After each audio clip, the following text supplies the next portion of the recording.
And 3, 2, 1. And 3, 2. Hi, everybody, and welcome to the Jeff Vance Show. Today with me, I have my very dear friend, co-host, MC, wedding planner, mom, mother of children, and rock star known as Allie Wester. How are you today, Allie? Good, good, Jeff. Thanks for having me. Thanks for coming over. This has been 3-4 years in the works, something like that. You've been talking about this for a while. Yeah.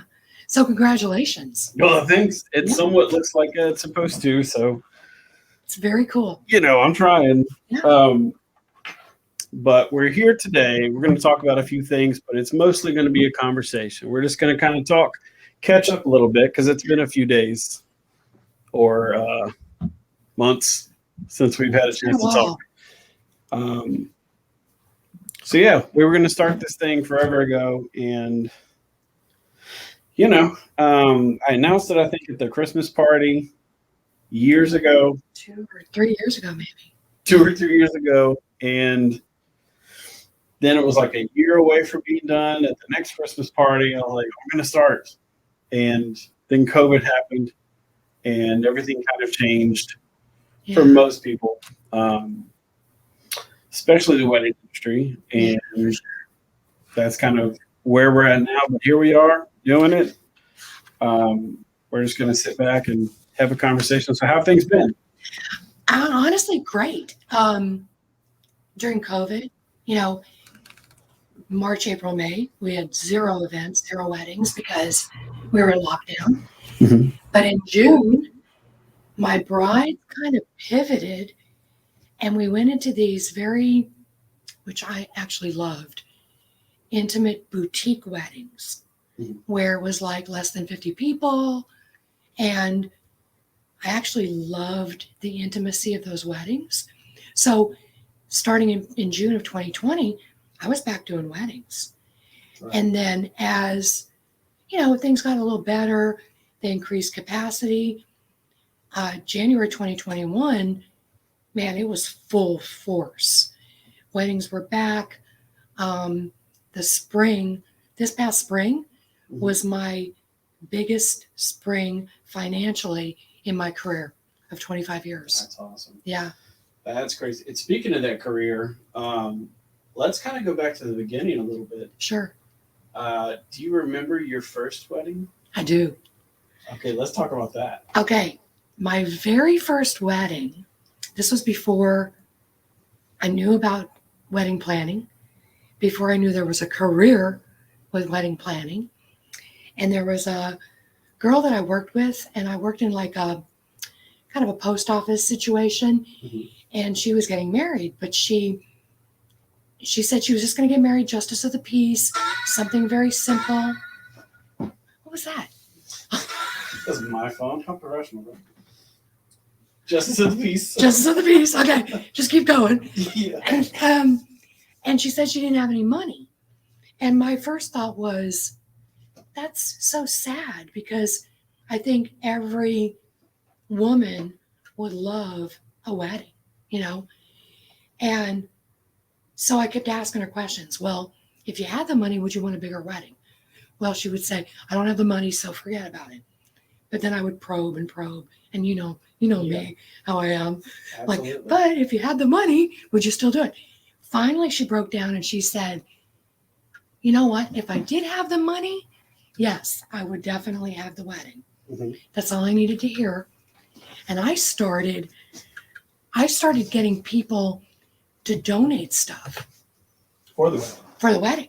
Nice. I got bridesmaids' dresses donated, silk flowers donated, the cake donated, even her wedding gown. Wow. And so she ended up having a really sweet, beautiful little wedding, mm-hmm. and I was hooked. Oh, yeah. It was like crack cocaine. I'm like, I'm hooked. All right. Give me more. So, absolutely. Yeah. And that's what started the passion in me. And then I started doing weddings for free mm-hmm. after that, just to help friends here and there. Yeah. And then one day somebody said to me, hey, did you know that this is an actual career? And they showed me, this was back in 1995, maybe, eons ago, and said, there's a career. You could take a home study course to become a professional wedding planner.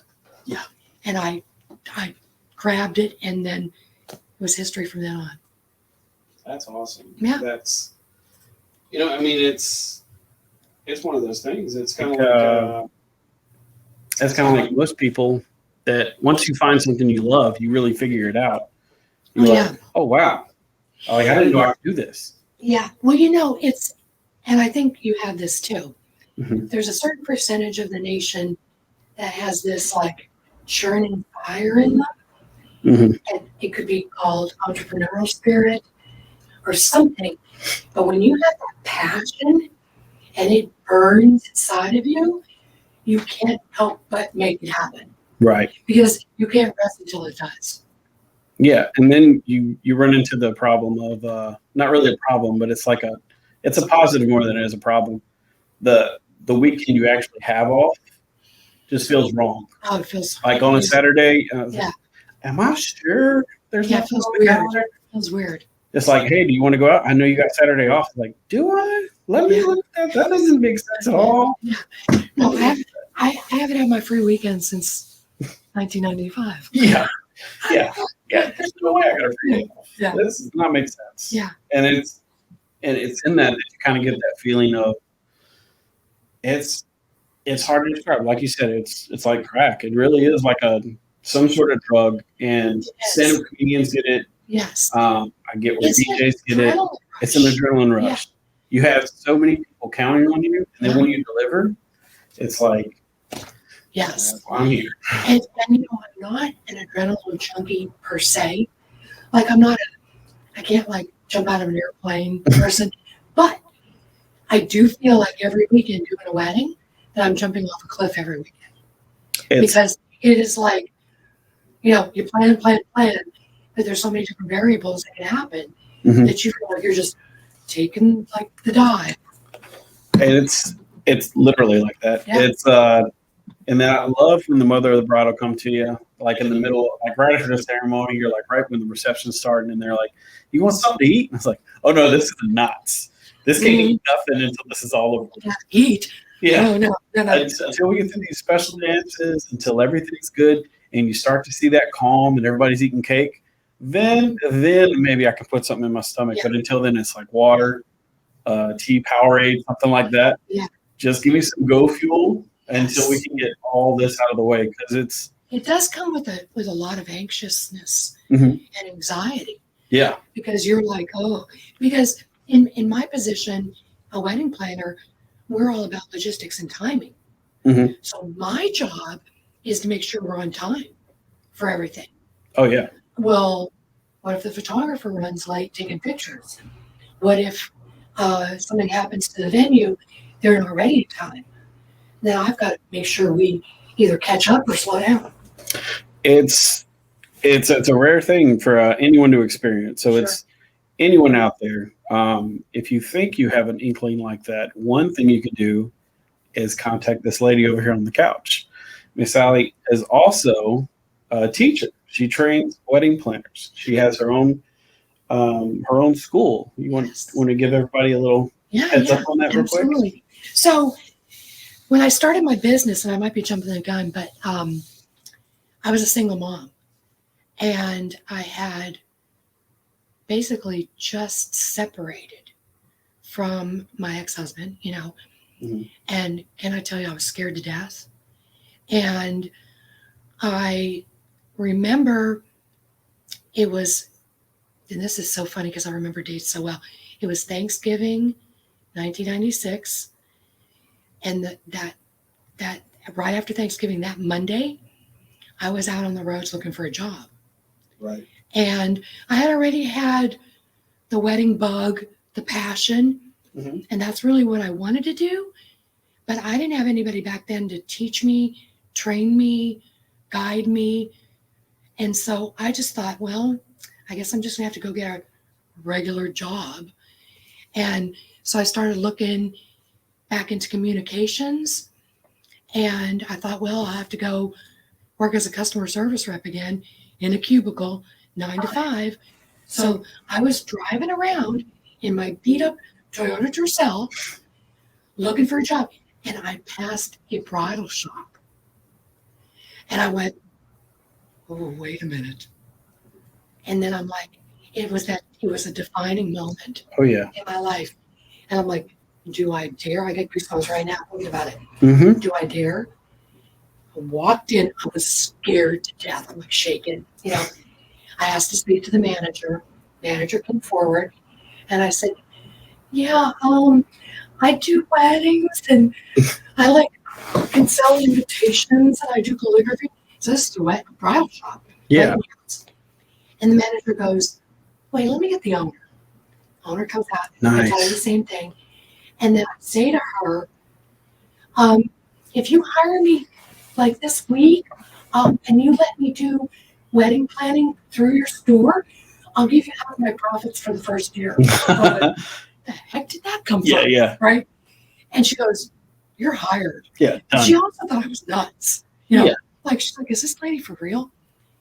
I'll tell you what, that first maybe 6 months, I booked like 20 weddings.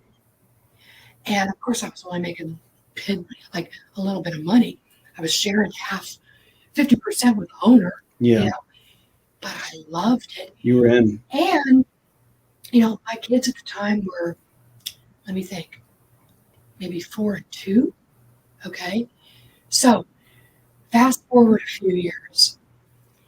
Remember the movie, The Wedding Planner, which everyone has? Yeah. So that movie comes out, and I'm doing weddings pretty periodically and doing well.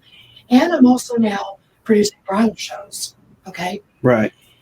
Well, this movie comes out, and thank God for J-Lo, because she put wedding planners on the map with that movie. Oh, yeah. I was getting phone calls from girls, college students from Southern, Southeastern, LSU. "Hi, my name is Brittany. I want to be a wedding planner. Can I come and help you?" Yeah. And I was getting bombarded with calls like this. And I'm like, oh, geez, I don't know what to do with these girls, right? So I got a couple of them, and we had a big wedding coming up. It was in Broadway. The couple was from New York. They were both attorneys. People were flying in from, get this, New York, Canada, Romania, going to New Orleans. We were busing them into Broadway. So it was a pretty big wedding, okay? Yeah. Not big in numbers, big in budget, okay? Right. So I get my little girls situated. I didn't train them. I kind of didn't prepare them emotionally, mentally, or physically. And when it was all said and done, there was one crying in the corner. One left me early, freaking out. And to this day, I could never found him after that wedding. To this day, I still think that they're in a quarter to fetal position. No more weddings. Yeah. So, and then it hit me. Oh, ding, ding, ding. These people need to be trained. Yeah. They need to be trained, know what to expect, emotionally, physically, mentally. Because on those 3 accounts, it's taxing. It is stressful.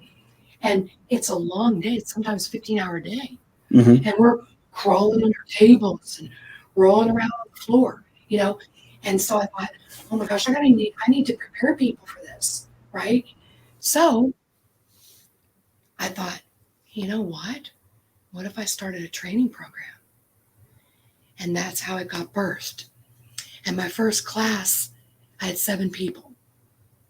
Yeah. And we do it now twice a year in Baton Rouge. And because of COVID, we pivoted, and now we also allow people to come jump in on Zoom. Very cool. Yeah. Yeah. So with the addition of Zoom, it pretty much just makes you COVID proof. Not COVID proof, but COVID proof, let's be honest. COVID. Yeah. Pandemic proof. I like that. You can use that if you want. Okay. We'll patent it later. Patent it. Yeah. and that you actually mentioned it a little bit earlier, but one of the things when we first met, I don't even remember how long ago that was. It was a lot of weddings ago. Yeah. But when we first met, I don't think I even had a girlfriend at that point. No, I you didn't. I was single. I remember we had the single event. Single, ready to mingle. Wait, we're face to face? Were you at the face to face? Yeah, that was me. Oh my gosh. I learned, West Coast swing lessons. I learned how to West Coast swing. I was so single at that point. It was like, so hey, you wanna go do these lessons with me? I just grabbed some random friend. I was like, hey, you're single. I'm single. Right. I think it was I'm not gonna say any names. Yeah, no names. Internet, No. The interwebs. But we did West Coast swing lessons. We learned how to West Coast swing. Pretty cool. The face-to-face. We must go back. We go back. 20 years? No, can't be. Can't be 20, but it has to be at least 12. Because Logan's 12, my son. Okay. 13, 14 years probably. Yeah, for sure. It had to have been a couple of years because I was acting still and DJing. Because I'm going all over the place. But I remember my first wedding was unique. Is about all you can say. Is because it was a pickup wedding. Like somebody was like, "Hey, DJ didn't show up for this wedding. We need somebody to cover it." And I just got a random phone call. Hey, just show up. Playlist is already there. Just play whatever they want. Sure. And this is where you get into the meat and potatoes and stuff because it was an all black affair, like everyone there. Sure. And in me.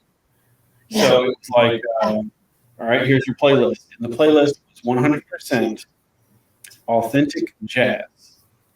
Oh, cool. Smooth jazz. Yeah.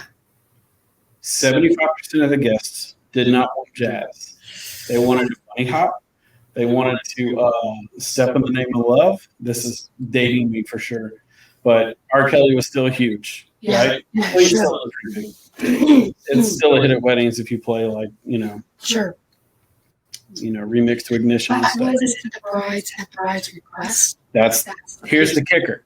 It was the bride and groom's request. It was like, we only want smooth jazz throughout the whole night. So I was like, well, it's smooth jazz. That's what the bride and groom wants. That's what they get. That's literally my job description. Absolutely. I give these two what they want. They're getting married, not us.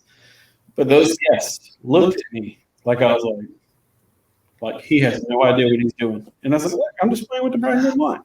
That's the hard part. That was the first. Yeah. That's my introduction. Any other person probably would have been like, yeah, I'm never doing that again. Mm-hmm. But I was like determined. I was like, okay, is there any way I can negotiate? So I went and I talked to the groom. I was like, you have guests here, they just want to do some line dances. If it's a slow line dance like R. Kelly or something like that, can I get that in there? Sure. And he's like, all right, right. And he approved it. And the minute I got that one dance in, I had them. So I could play jazz the rest of the night because they were already on the floor. Absolutely. But it's the compromise. You have to go through the chain of command. And the bride and groom are usually always at the top. There's a rare occasion where they'll just give the power to the bridal party and whatever they want, just let it happen. That was my first wedding. Before that, though, I was into acting. I did stage performances, stage plays, and acting as people say. But I never thought I would be a DJ, right? That never crossed my mind to hey, that works. Yeah. So my thing was I went into, it was a dinner play. I was doing dinner theater, and one of the guests that were there ran a DJ company. And he's like, you have a great voice. You should definitely be a DJ. And I'm like, oh, okay. You recruited. Yeah. Ooh, raise the roof. And meanwhile, in my head, that's all I thought of was the DJ. I had no idea what a wedding DJ or anything like that was. So I just grabbed his card and went on about my life. Maybe 2 plays later, we went and we had drinks at a bar. And he was the DJ at the bar. And he's like, hey, yeah, I remember y'all. And I'm like, what? And he's like, yeah, I went to the play. I gave him a card. I'm like, oh, okay. And that's when I went in and I did an interview. And then I went to my first wedding as a trainee. And I was like, okay, I get it. This is it. Yeah. This is my setting. True. Yeah. And that's the only way that I was able to get over my anxiety. It's because it was an extreme social anxiety, right? So I didn't enjoy talking to people, but I was good at people. And your DJ stands like kind of like your security blanket. Yes, I had a security blanket. I was usually on a stage, right? So there was that separation. I was still performing. Sure. And that's when, and that's really where it happened for me. And that's when the switch got flipped. I'm like, oh, okay. So I can act and get paid for it, and I can be out every weekend. I'm like, sign me up. Look, and I tell my kids all the time, you find something you love to do, figure out a way to make money doing it, you'll never work a day in your life. Yeah, that's how it all started for me. But just going back to when we first met, it was at a bridal show, I think, and Matt knew me. He's like, this guy's a ham. I said, I'll bleep it out later. He knew me, and he was like, okay. And we did EMF Unbelievable, I think, like for the thing. And he had me come out to that. I remember it like it was yesterday. Yeah. And that's the real reason that was played. Boy, unbelievable. Okay. It's probably me that's requesting. Yeah, I have no doubt. The drummer for that song works in Baton Rouge now. Really? Yeah. I've done some shows with him, and he was his friends make fun of him, and they're like, hey, can you play EMF Unbelievable? Really loud, please. I love that song. But, he's like, I'm so tired of this song. I'm sure. And we're I'm sure. But long story short, it's hard to kind of describe once you see or feel the thing that like, oh, this is it. Oh, yeah. It's one of those. Yeah, it almost immediately when you're like, yeah, I could do this for the rest of my life, or I'm going to.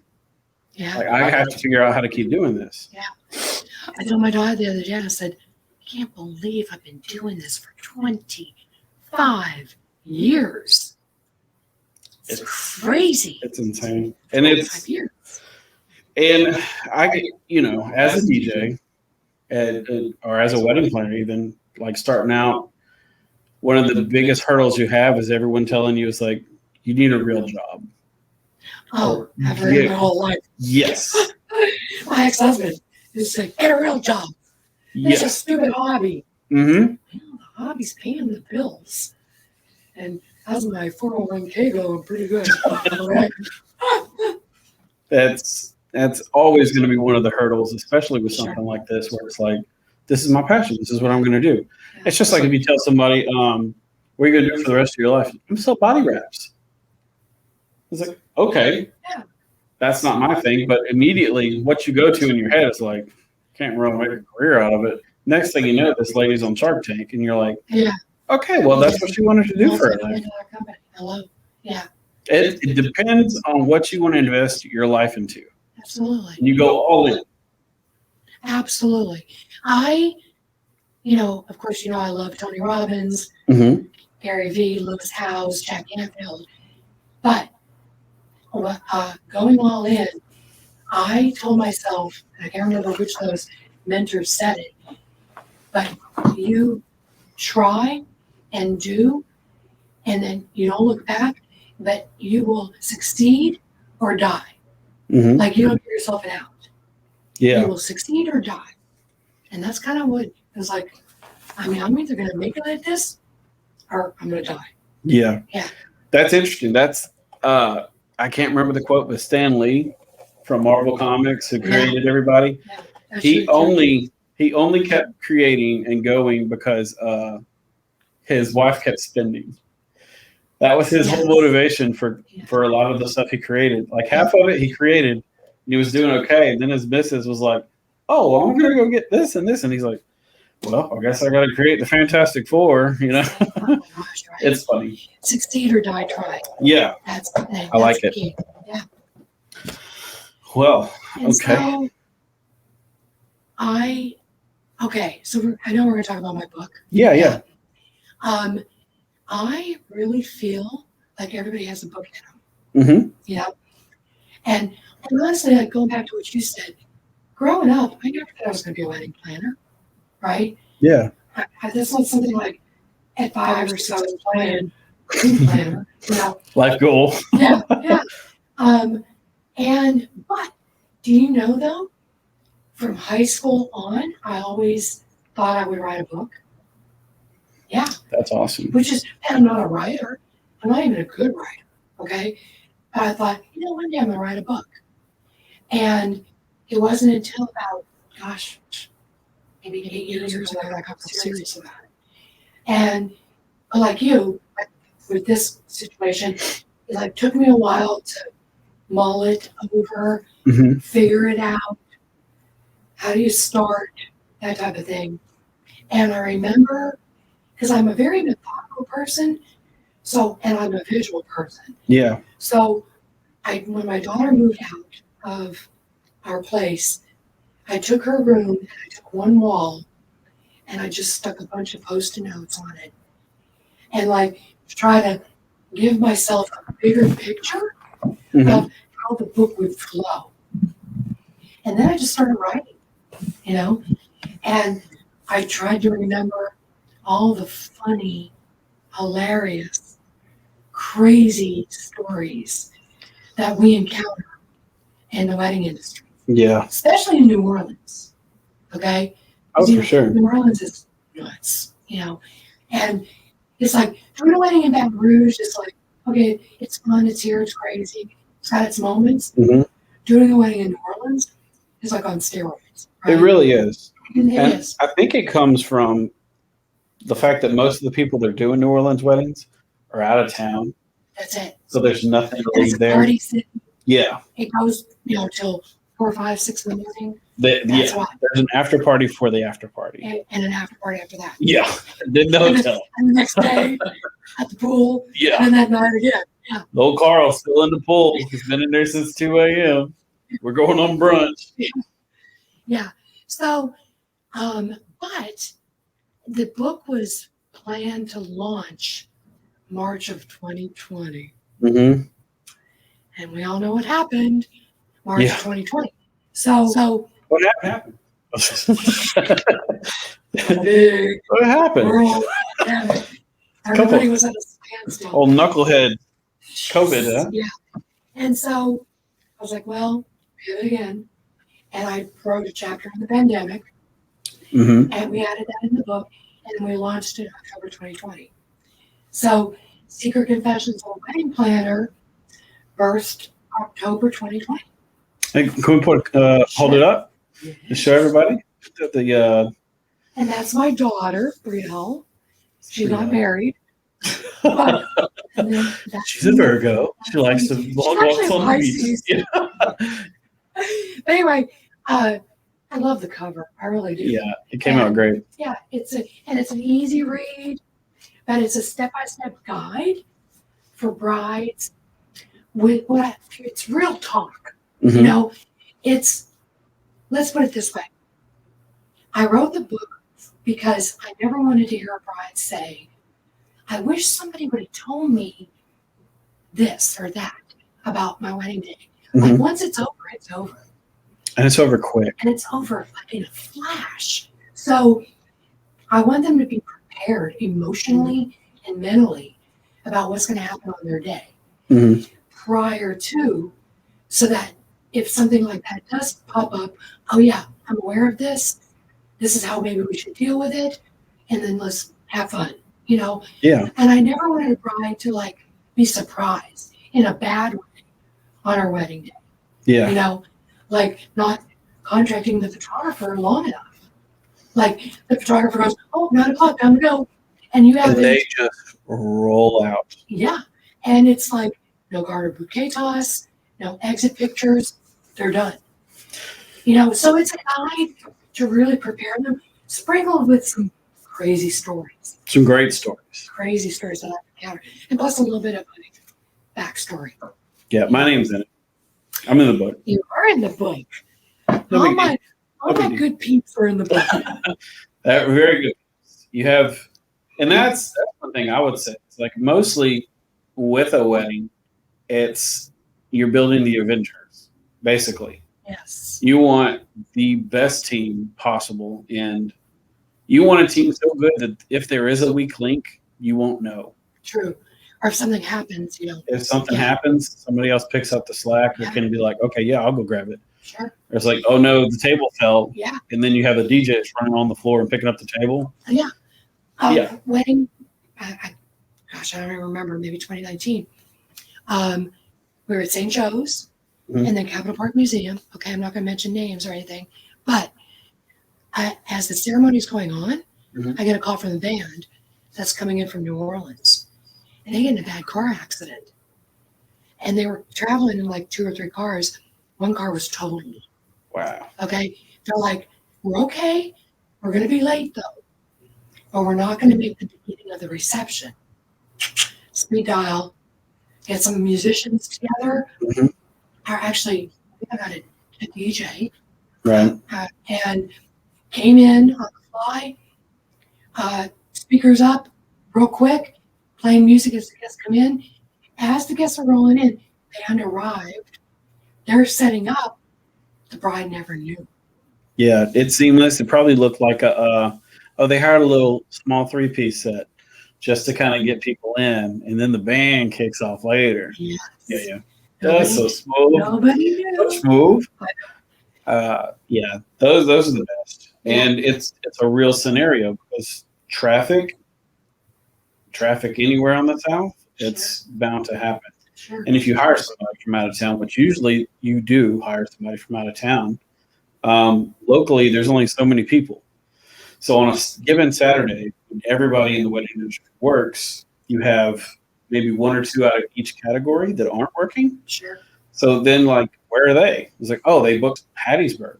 They're not even close. Right. So it's almost like a Rolodex of like, who do I know? Who can I call? Yeah. And if you got a good wedding planner or a photographer or a DJ, or like, DJ. Hey, the flowers fell through. Who do I call? I was like, oh, yeah, well, I know 3 florists. Yeah, in a pinch, boom, they're there. Yeah, in a pinch, you can figure something out. Sure. But it's all about building that perfect team to rock and roll with that. And over 25 years, you know what I learned? That I think I am. I'm a MacGyver. Absolutely. I'm a troubleshooter MacGyver. Somebody called me a Swiss Army knife. That's actually a really good analogy. Somebody called me that at a wedding because they because I did like 3 different things because they canceled the wedding planner because they ran out of budget. They were like, we couldn't afford the wedding planner. So they lost their deposit with the wedding planner, which rightfully so. They get that. They understood that. But I was like, look, I have planning forms. Sure. I'll orchestrate you. I'll make sure you go where you need to go. Yeah. Then I did the music. Then I did the lighting. And so they were like, oh, and I took pictures. I took pictures because the photographer left early. Yeah. I take video clips of my weddings. You have to sometimes. And you don't have to. It's definitely not in the job description. No, but not in the contract. It's the grand picture. It's you know exactly who this bride's going to want a picture of crazy Uncle Carl out there doing the windmill on the dance floor. Absolutely. Photographer left after the bouquet toss, next to an hour left to party. Yeah. So grand exit. We'll say that. So photographer was booked for X amount of time, and they did the grand exit, and they were expensive. Photographers generally are not cheap, but they're the last year. Well, and it's more of they have their packages too. Yeah. So they could be there 8 hours, 7 hours, 6 hours. Well, if bride's on a strict budget, she gets them for 6 hours. I always have to say, which is more important to you, front end or back end? The getting ready pictures or your exit? And a lot of times it has to be a choice. Yeah. So a lot of times they'll say, we just won't get our exit picture, Yeah. So you and I are out there, Yeah. And that's exactly what happened. Like I got their exit because they were like, well, photographer's not here. We lost half our people. We're probably just not going to do the exit. Sure. I'm like, what did you get? Well, we have 5,000 tubes of bubbles. Like, let's use the bubbles. Yeah. I was like, hold on. and I went and I got the caterers. I got like Staff. the staff, and I was Sure. like, I'll just fill in, Yeah. get the family out front, and I'll fill in and blow some bubbles. Yeah. And I did a countdown, had them come out, and I was taking pictures at the end. Yeah. And I've seen it a million times, so I knew that they were like, okay, now go back. We're gonna do it one more time. And I gave them all those pictures. Yeah. And today with a smartphone, Oh, I'm not saying I'm a wedding photographer. I'm nowhere near a wedding photographer. wait. But I had a photographer doing pretty good. call me because I posted a picture of from my phone, asking me if it was his picture. Yeah. I said, no, I took it from my cell phone. Yeah. My flip phone. And I'm not a photographer at all. Oh, same. And every once in a while, I'll get lucky and get a really good And shot. that's it. Yeah. Sometimes it's all about luck, but had anyone been there to take pictures, they would probably captured it too, or done even better. But sometimes it's just about sometimes it's just about the moment being captured. Absolutely. Well, it's about what we know would make the bride and groom feel really good. Yes. You know? And a lot of times I'll take clips from my TikTok, you know, and I'll post them. Shout out your TikTok. Weddings by Allie, ALLIE. She's famous. It's cool. I love TikTok. But I'll take some clips, you know, and of course it's to music. So I'll post it like on my Facebook or Instagram story. And, you know, the brides will see, they're like, send that to me. Yeah. Oh my God, I love that. Send that clip to me. You know, I had just a wedding 3 weeks ago, and the bride really loved White Claws, right? And so they had to get a shot of the White Claws, you know, which the cheers. Well, it was like the other bouquet in one hand, White Claws in the other, you know. I'm like, well, when White Claws are your life, you know, but I put it to music. It was honestly one of the best clips I've ever seen. Right. So I'm pretty proud of that. And the bride was like, oh, I love that. It's amazing what how much power you have. And I'm not saying I'm looking for power, but like when you're at a wedding and I'm assuming when you're just like, I know that, or like with what we do, we book six months to a year in advance. Sometimes 2 years for me. Yeah. That's been happening lately because it's like we know we should be okay in a couple of years. Let me go ahead and put it down.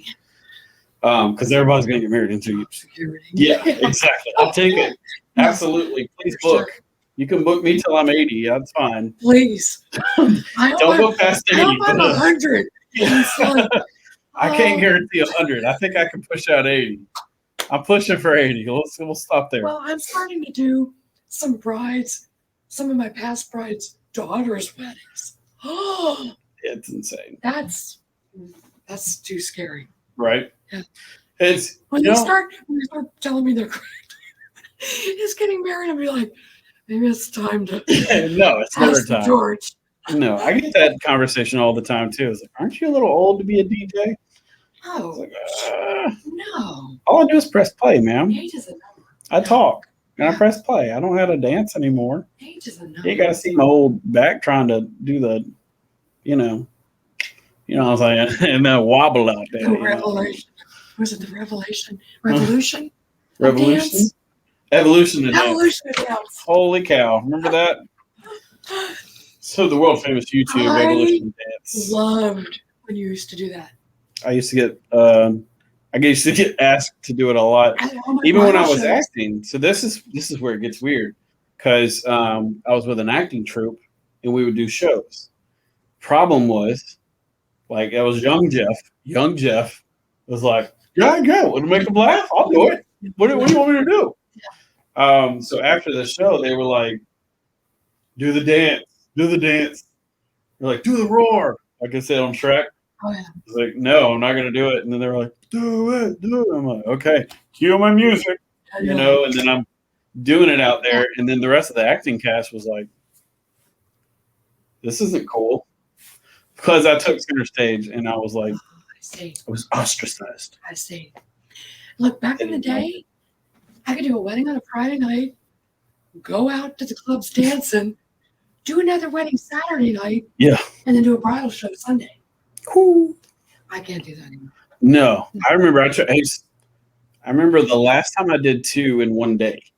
I've done that. And that was Young Jeff. Young Jeff's like, oh yeah, I can do 2.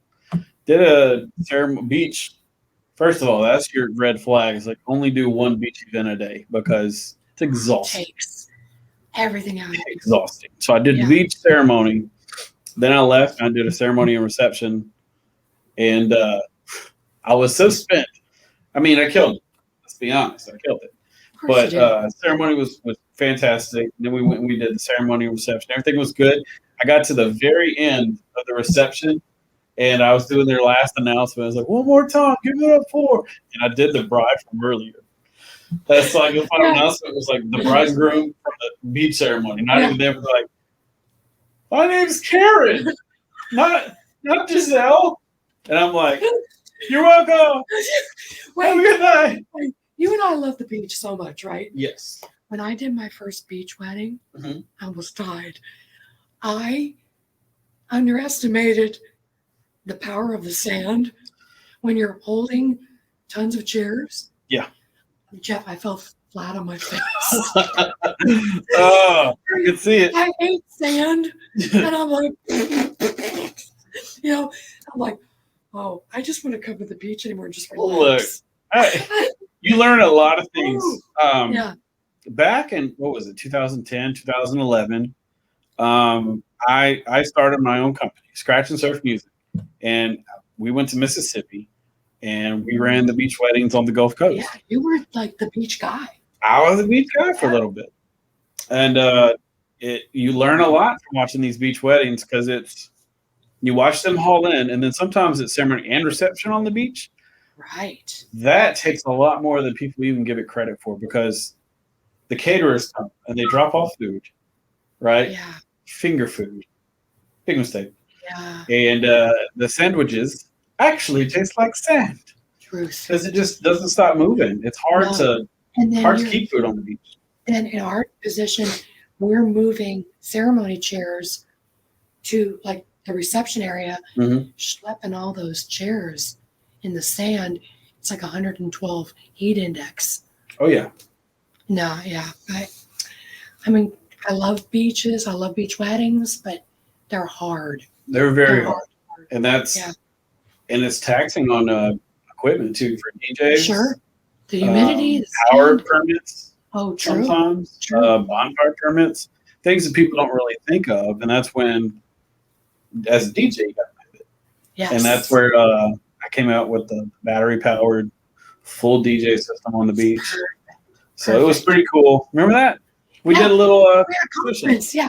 So the graduates of my school, they have an opportunity to join my association, and I created a team of people that I've trained to help me at weddings, and so I like to do some fun stuff with them. So we did a Meet Me at the Beach conference. That was so much fun. It was a lot of fun. I think y'all toured the facility. The Emerald Grand. The Emerald Grand right there. Yeah.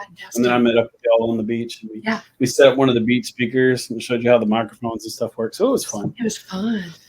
But taxing was the beach. And let's talk about New Orleans. What a beast that is. Whole different animal. Unloading, traffic, permits, and the fact that you could go literally 4 blocks, and because of the one-way streets, could be blocked because another wedding party is having a parade. Is having a second line parade. Yeah. The limo bus is stuck in traffic, and you're only going 3 blocks. Yeah. And you're stuck for 30 minutes. It's crazy. It's insane. And you say the second line bands. There's probably like 3 or 4 at a given time because it's a popular time, like right before sunset. In my book, I talk about the longest day of my life. I left my house at 5 a.m. Okay, heading to Royal Sonesta. Yes. I steamed I think 14 dresses. Okay, met up with those with that wedding. Once my assistant arrived, then I had to go to Barone Street, which was Immaculate Conception. That's where I had 3 weddings that day. So my ceremony that was happening there, okay, we had to construct a bar outside the church, but it had to be like maybe 20 feet away from the church. Yeah. Because when the guests came out, we were supposed to pass some daiquiris, second line hankings, second line band, and they were going to parade to the Royal Sonesta. Okay. Well, then we got batches of daiquiri, ice, and it was crazy. Then my next wedding, then I had to run to the Sheraton, steam some more dresses, and that day there happened to be 10 wedding parties at the Sheraton. All the bridal party, like all the bridesmaids, were wearing pink chiffon. Oh, so wow. We're like in the lobby going, so who are you with? Fortunately, we made signs. Oh, and wow. all of their last names. Good call. Because we had a bus on Canal, we had a trolley on Canal, then we had a Rolls and a limo in the breezeway, the driveway. Yeah. And then going to Holy Name of Jesus on St. Charles, one of the limo buses broke down. Wow. And then, anyway, long story short, 5 a.m., I didn't get done until 2:30 in the morning the next day. It's a beast. But New Orleans is hard because I remember coming back from Holy Name of Jesus, going to Patos on the River. I got stuck in traffic at least 10 times. Yeah. Because it was the Mother's Day weekend, so there was tons of weddings. Yeah. It was street blocked here, street blocked there, street blocked there. It's crazy. It's an undertaking, like Yes, in general, but even more so when you're in a high density area Beach, like New New Orleans. Orleans, the beach, Yeah. casino weddings can be rough Yes. because they have 30 of the same ballroom. So you're like, yeah, they just have labeled Hard Rock Ball. Yeah. So it's and like, there's people walking there's a around. zillion brands of those, Are you here for the guitar pick room, or did you want the? I'm like, no, look, I don't know. Here's the names. Yeah. And then it's like a trolley. Then it's parking. You have to go into the loading dock. That's also loading in all the food for the caterers and the casino. Everything the casino normally does still happens, but like you have to kind of go around them. Well, we used to do bridal shows at the casino. Yeah, very true. Which I have to say, that's one of my favorite things to do with you. Is when we co-MC. Co-MCing is one of the best parts of what we do. My daughter, like when she first saw us do a show together, she goes, "Are you a comedian?" And I'm like, she said that? "Thank you." I love that. Yeah. She's like, "So you just make people laugh or something?" I was like, "Well, it's a bridal show." Yeah, that's what I do at the bridal show. We had one of my brides saw us co-MC at the mansion, and they were like, "Oh my gosh, you two were so awesome and so funny." Yeah, that they ended up hiring you because we got chemistry. And we've talked about this for a long time about you being the first person on the podcast, and I've always been like, I kind of want to make sure that everything's working properly. I need, because a lot like you, it had to visually kind of look at least close to where I wanted it. Cohesive and together, yeah. And here we are. That looks amazing. Thank you. Congrats. Thank you. It's a lot of work. I'm so proud of you. It's a lot of work. It's so hard. But that's pretty much it, Allie. I love you. You know I do, and I'm just glad you're doing well and everything's going okay. Stay safe. Be sure to check out her book. It's on Amazon. Yes. Right there, Secret Confessions of a Wedding Planner. It's on the list, the top list. It's on Amazon. It was the number one new release. Number one new release when it came out, and it's been rocking and rolling ever since. Yeah. It's a very cool book. And if you're interested in wedding planning, or really if you're just trying to get a foundation for whatever career you want, this is a good class to take, because I've seen people join the class. I've been working with Allie in her class for a while now. Yeah. I do their graduation parties usually, Yes, and always. it's a lot of fun. I've seen a lot of people come through. You're our VIP DJ. What? And, and if this goes to nationwide, globally, you never know. Yeah. I do private coaching now. Yes. Via Zoom. So that's available too. Private coaching. And it's a great coaching option for you, not only because of Zoom, but like I think your background says so much about like just being a single mom and kicking ass like you did just to get where you're at from that, dude. That's awesome. I'm a hustler, man. And you are too. Yeah. I think you have to be in this business. Yeah, for sure. It is a hustle and it's a grind. Yes. And you'll notice those that grind and those that don't grind. Like, what is it? What rises to the top? The cream. The cream rises to the top. That's right. Yeah, I think it's the cream. I guess we're going to go ahead and go with cream. Could be wrong. Could be right. Or the cream of the crop rise to the top. It's like a rap song or something. Yeah, sure. And the cream of the crop rise to the. That's a House of Pain. There you go. Jump around, I think. Okay, Mr. DJ. And the cream of the crop rise to the top. I love it. Well, thank you so much. This was so much fun. Trying to play me out like my name was Sega. But I ain't going out like no punk, bitch. We can curse on here. It's America. Peace. Free conch. Yeah. Thank you guys for joining us. Like and subscribe. That's the YouTube right here. Go there and join us on YouTube or on, over there, Facebook. Make sure you like and subscribe and go check out Allie's TikTok. Yeah. It's one of my favorite TikToks. Weddings by Allie. It's a combination of like her obsession with dance and weddings. It's a great little I was going to talk to you about not Dancing with the Stars, but the other one. So you think you can dance? Or is it Dancing with the Stars? Dancing with the Stars, yeah. But I don't know anything about Dancing with the Stars, so I'd be a terrible person to talk to you about that. But I know you love your Dancing with the Stars. So. I just love to dance. You know that. Right, you do. Allie will literally drag me out on the dance floor at every event and try and get me out there dancing, even though these little short legs aren't really working properly anymore. Oh, please. They're working fine. Just me on the dance floor. Well, that's it. Thank you, guys. On the dance floor too. That's it. Yeah. Allie Wester, thank you.